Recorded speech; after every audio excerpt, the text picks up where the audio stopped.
Welcome to Drive the Daf. Clear, structured explanation of the daily Daf in 20 minutes. You can even follow in the car. We shall learn Pesachim Daf Pei Aleph, not quite in the order that is presented on the Daf.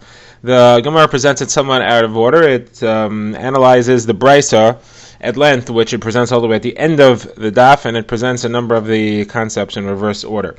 But the Daf is about the concept of Tumas HaTahoim. Tumas HaTahoim means a source of Tumah which is found in the deep, meaning that it is covered over and people are not aware of it. Tumas HaTahoim comes in two main halachic forms. One is if the Tumah was there, you definitely passed over it. It definitely was Matame you, but you didn't know about it, and nobody in the world knew about it at the time that it was Matame you. The Gemara will say that it's a halacha mashmi Sinai, that is not a problem for a carbon nazir and a carbon Pesach. Those two things, as long as the Kohen Hagadol is wearing the tzitz, those two tumas, even though you're tumah for sure, since nobody knew about it, it's not mitame. It's not a psul for those karbanos. The Gemara will ask, is that true if you found out about it after the shechita, but before the zrika of the blood, or only after the zrika of the blood? When did you find out about it exactly? The Gemara will discuss a number of halachos about it. Tumas HaTahom. The Gemara will give the source for it. And the Gemara in the beginning of the daf, which we shall do near the end, discusses the tumah of safek tumas HaTahom. That is, there is tumah that you were not aware of, or any other type of safek tumah. If the concept of safek tumah applies to other types of tumah as well, like the concept of tumas HaTahom. So first of all, let's see the Brisa. The Brisa defines a number of halachos in the sugya of tumas HaTahom, and it says as follows: if somebody is walking along the road and it turns out that there was a mace, there was a corpse lying lengthwise across the width of the road, so that it's filling up the entire length of the road, and this person walked by there, so he certainly stepped on it or passed over it and was a matamim. So as far as truma goes, he's definitely tamei, and he's not allowed to eat truma, and if he's Yisrael, he's not even allowed to touch truma. However, as far as halachos of a carbon of a nazir, or even the regular halach of a nazir who's not allowed to be matame, and a carbon of somebody who wants to do a carbon Pesach, over there's a gzeres akasav, as we shall, there's a halacha mashmi Sinai, as we shall see, that the tzitz is meratza on that tumah, it's mechaper on the tumah, and if the carbon was brought, then it's okay.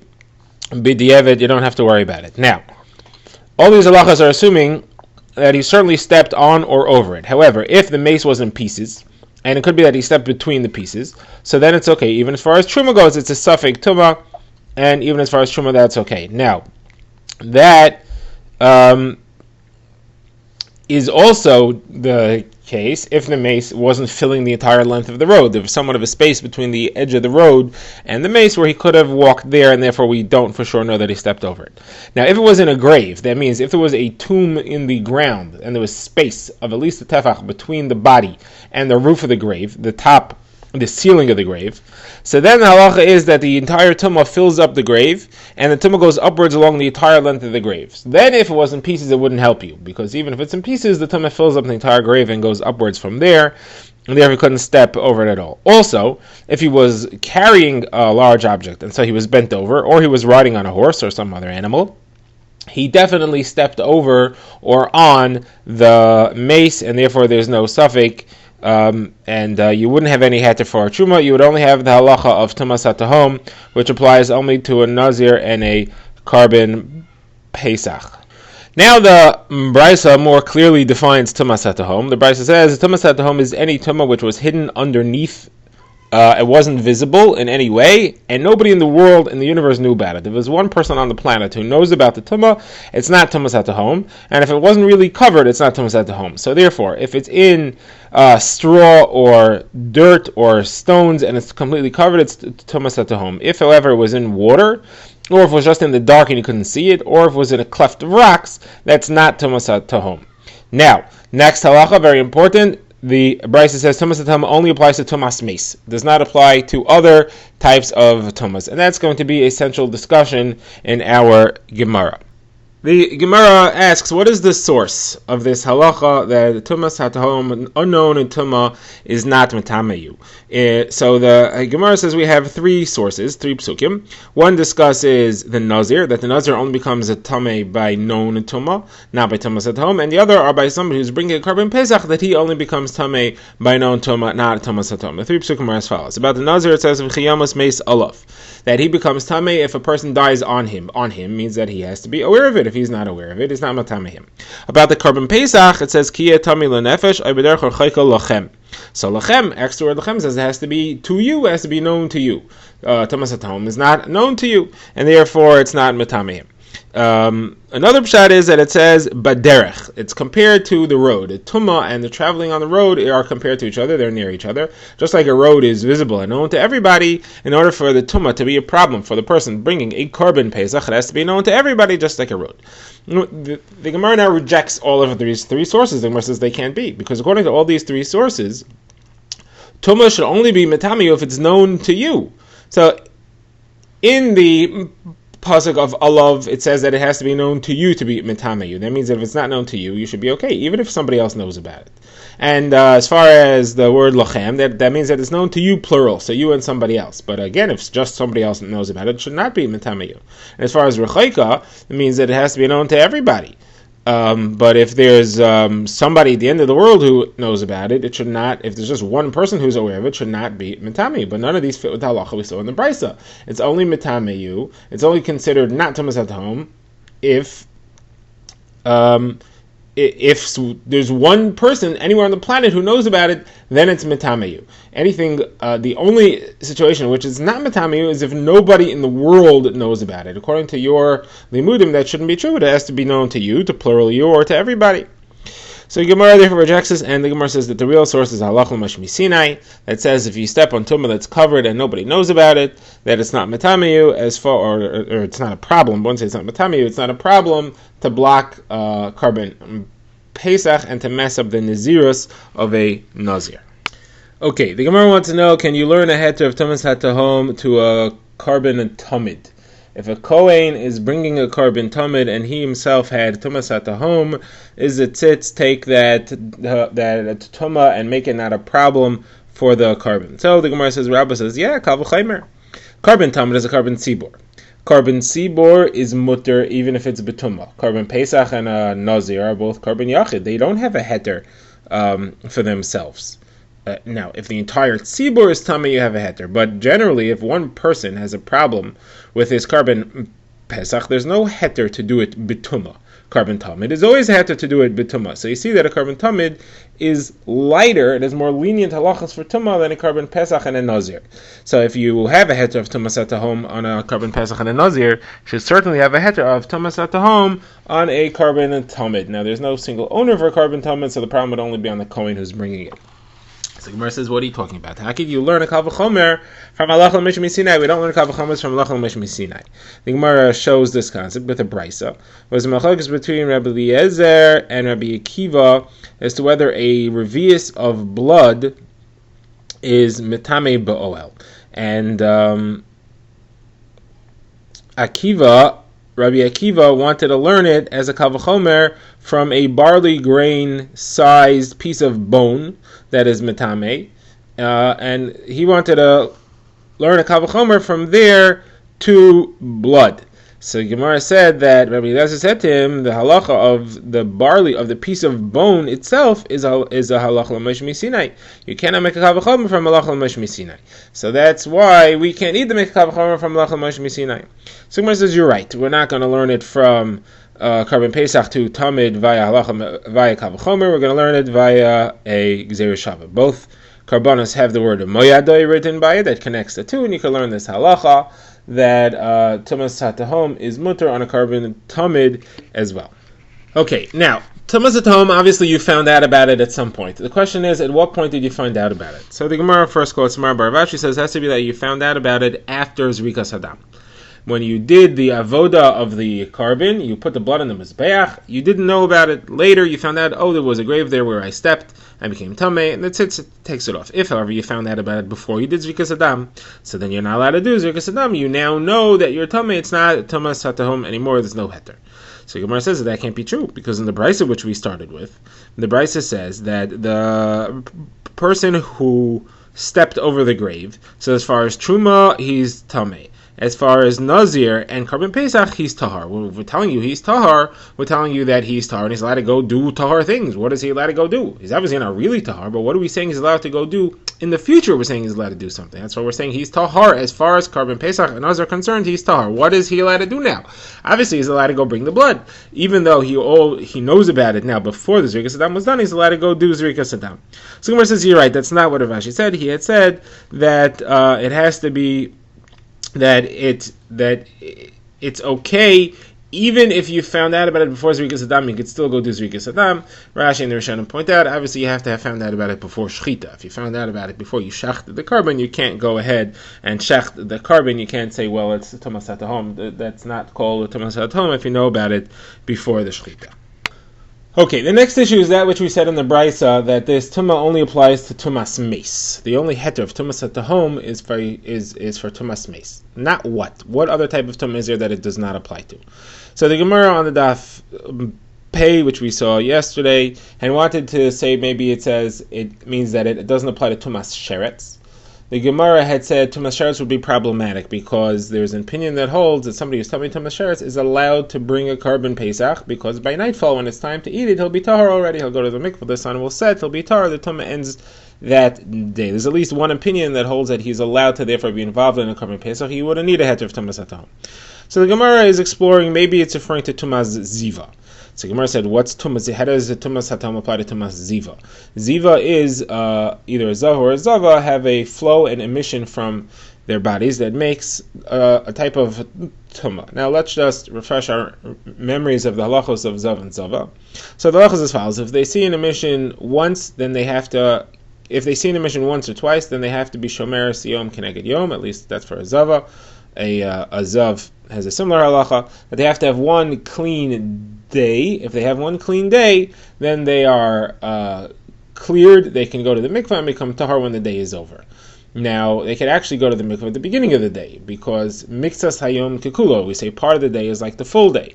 And they can go to the mikveh then. The problem will be that the rest of the day, if they see blood that day, that'll mess up the day. They don't have a clean day then, and the fact that they went to the mikveh was a waste. But they could technically go to the mikveh in the morning. Now, if they, however, see on a third day, then the Tumah is called the Zova Gedola, and then they have to have 7 clean days to become Tameh completely. For the next 7 days, they have to have 7 clean days before they could take the Tumah off. Now, they also have to bring a carbon on the 8th day, and after going to the mikveh, they could go to the mikveh already on the morning of the 7th day, because we say the Mikzas Yom Kekule, part of the day is like the whole day. And when they finish the day, they get partial Tumah. They go to the mikveh, they finish the day, and then the 8th day they bring a carbon, and then that carbon absolves the last remnants of Tumah that they have. Now, so therefore, the status of a Zav or a Zava on the day when they go to the mikveh is kind of unknown. Because let's say they saw a Zav or Zava once or twice. Let's say once. So on the second day, if they see Ziva that day, it'll reveal that this day was not a clean day, and they stay Tameh. If they see Ziva again the next day, then they'll have become a Zava Gedola, and it'll be revealed that all these 3 days were really Zava Gedola, and they're Tameh completely. However, when they went to the mikvah on the morning of this day, if the day will stay clean, then they'll be Tahar tonight. And if they're Tahar tonight, then they're able to eat the carbon Pesach that you brought. So that is like the Tumas HaTahom. She or he went to the mikveh in the morning. It's, let's say, the second day of a Shemeres Yom Keneged Yom. Let's say you have a Zava who saw blood yesterday. Today, she goes to the mikveh. She's hoping it'll be a clean day, and then she'll be Tahar tonight. However, if it turns out that she sees blood later, and she sees blood the next day, then she was really a Zava Gedola the whole time, and she's Tameh the whole time. But she just wasn't aware of it at the time she went to the mikveh. So that's like Tumas HaTahom. So the concept of Tumas HaTahom does not apply to this concept of Ziva here, and she cannot be included in the carbon Pesach, even though she may become Tahar that evening. We don't say a heter of Tumas HaTahom on this unknown tumah status that she has. So Gemara asks that that's not true. We have a brisa where Rabbi Yossi says that she's allowed to. Rabbi Yossi says that if she's in a state like that, and even if she is on her second day, so she saw blood yesterday, she's on the second day, she goes to the mikveh in the morning, part of the day goes by, she says mixes in kikuloi, she goes to the mikveh in the morning. Now, what will her status be depends on what happens the rest of the day. Even if she sees blood later in the day, Rabbi Yossi says if you brought a Karban Pesach of her earlier, she's counted in Karban Pesach, she's yaitza. She can't eat it because she became tummy now when she saw blood again. But she was yaitza that Karban Pesach because she was tahar. Now, obviously, the heter there must be Tumas at the home. It was an unknown, unrevealed Tumah. The tzitz takes it off, and therefore that's why she's yaitza. So Gemara says it's not the pshat. Rabbi Yossi holds a bit of a funny shita, and it's nothing to do with Tumas at the home. He holds when she sees blood again, it's a new Tumah that starts. When she went to the mikveh in the morning, her Tumah ended. She had mixas yom kuloi, she had a shomer yom keneged yom, she had a clean day. Part of the day is considered a whole day. It's like she had a clean day. She goes to the mikveh, the tumah ends. She sees tumah again, starts a new tumah, and there is no zava gedola created showing that all along she was tumah the whole time. That's not what's going on. What is a zava gedola? So Gemara explains. You see how zava gedola means that there was never any mixas hayom. She saw blood in the beginning of the day. The day began with her bleeding. Or if it's a zav, the day began with him having a zav emission from his body. That's the only situation which you have a zav gedola. 3 days go by, and the second day, the first day he saw, or she saw, the second day and the third day both began with a ziva flowing, and that's why it was 3 days in a row of ziva, and that's when he becomes tumah gedola. Otherwise, you could say mixas hayom, the tumah ends, and you start a new tumah afterwards. So anyway, so it comes out that in between, that when the Karban Pesach was brought, there was no tumah. The first tumah ended when they went to the mikvah. The next tumah begins when they see later in the day. There's no tumah at all. Nothing to do with tumas at the home. It's maratza. Nothing to do with any of that. So Gemara says it's not true. I'll show you a brisa where Rabbi Yossi clearly says that a zav who has the case for it to be relevant for him, the halachas for Azav are slightly different. He has to have had 2 re'iyos, and therefore the 2 re'iyos were split over 3 days, and he has to wait 7 days. He doesn't need to bring a carbon on the 8th day. He has 2 re'iyos, but on his 7th day he becomes tahar if the day is clean. He sees mixas hayom, he goes to the mikveh in the morning. He's clean mixas hayom and goes to the mikveh in the morning. He's in the same iffy status where he doesn't know if he'll see today and become tamei, or if he won't see and he'll be fine. Or Shomer Yom Keneged Yom in her second day, and it's the same situation. We don't see if she'll see today and she'll be fine, or if she'll see today and she'll become tamei, or if she will be, or if she'll be clean and then her mikveh that she went to in the morning is okay and she's tahar. Both these situations, Rabbi Yossi paskins that the halacha is that anything that they sat on previously, and if they then become tamei later, if at the end of the day they do see ziva, so Rabbi Yossi says anything that they sat on early in the day has tumah. One of the halachos of a zav or a zav is that they're matame things that they sit on or that they lie on. So anything that they sat on before is tamei. So you see, Rabbi Yossi is clearly saying that this is this shows that they were tamei the whole time. When they see tumah later in the day, it shows that they really had tumah ziva all along. It's not just starting a new tumah now and they were tamei and they were tahar in between. That's not true, because he says anything that they sat on was tamei. So what are you telling me that the reason why the Karban Pesach is kosher is because they weren't tamei at all? If that would be the case, then anything that they sat on should be tahar, but it's not. And in this brayso itself, he even says that a Karban Pesach that they brought is okay. So the Gemara answers like this. The Gemara says, no, midaraisa, it's a new tumah, and therefore anything that they sat on is tahar midaraisa, and a Karban Pesach you're allowed to bring, and if they brought a Karban Pesach, it's kosher. They can't eat it, but it's kosher. Midarabanon, we're matame anything that they sat on. That's a din derabanon, and therefore that halacha has nothing to do with Karban Pesach. Karban Pesach doesn't have that derabanon. The reason he's allowed to bring the Karban Pesach is not because of a heter of a tumas at the home. It's because there is no tumah at all, doiraisa, according to Rabbi Yossi. Now the Gemara points out that Rabbi Oshia learns Rabbi Yossi this way as well. The Gemara quotes Machlekes between Rabbi Oshia and Rabbi Yechanan. What happens if a zav sees blood on his 7th, if he sees a ziva emission, it's not blood, if he sees a ziva emission on his 7th clean day. So Rav Oshi says it messes up all the days before. You have to have 7 days in a row. You have to start the count over. Rabbi Yechanan says no, mixes yam kekulai doesn't interrupt anything at all. The Gemara wasn't sure first what Rabbi Yechanan meant. He seemed to say that he just needs one more day. The Gemara says that can't be because it also has to be in a row. The Gemara says he means mixes yam kekulai, and therefore you count the day as long as he started the day clean. It's fine. So now the Gemara says that Rabbi Oishia said to Rabbi Yechanan, Rabbi Yossi fits with you. So you see, he's learning Rabbi Yossi, and mixes yam kikulai, and you have a full day. It's considered to be clean. Your tumah is over. If you'll see blood now, you'll start a new day. You'll start a new tumah. But for now, it's not a problem. Okay, now finally the Gemara asks, according to Rabbi Yossi, what did our brisa about tumas atahim mean when it said that it only applies to tumas meis? It can't apply to tumas ziva. There is no concept of tumas atahim and tumas ziva because the tumas atahim, if you have a state of a zava or a zava who went to the mikveh in the morning and they had part of the day and they don't know what the status will be the rest of the day, it's not tumas atahim. Even if they'll see in the end of the day, it's not showing that they were tamei all along, making them tuma zava or zav gidoila. What it is starting a new tuma now. So there's no concept of tumas atahim as far as ziva. So what does the brisa mean to exclude?